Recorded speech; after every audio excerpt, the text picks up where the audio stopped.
Papua selama ini selalu dipolitisasi, didekati dengan kekuasaan, bukan dengan keadilan. Diperlakukan sebagai daerah rawan, bukan bagian dari bangsa. Tapi kini, Prabowo mengirim pesan kuat. Papua itu penting. Dan anak mudalah yang akan menjembatani perubahan. Gibran adalah jembatan itu, bukan hanya sebagai wakil presiden yang difungsikan, tapi sebagai simbol negara yang benar-benar hadir.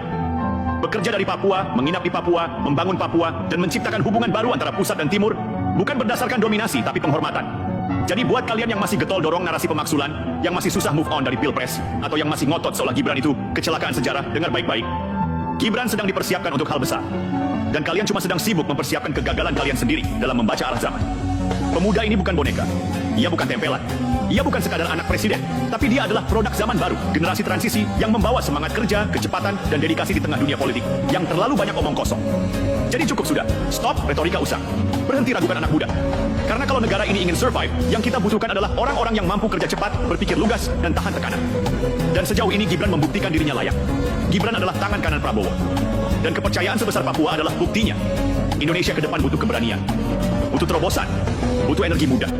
Dan Gibran adalah jawabannya. Ia bukan hanya wakil presiden.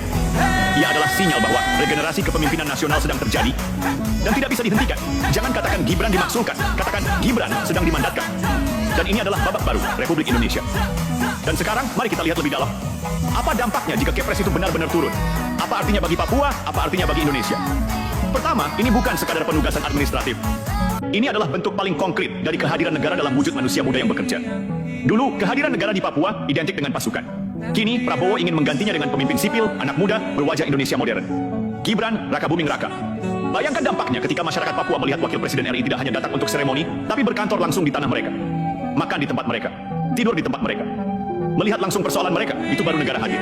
Inilah yang selama ini tidak pernah dilakukan dengan serius oleh pemerintahan-pemerintahan sebelumnya. Dan inilah kenapa Prabowo memutuskan, ini harus ditangani oleh Gibran.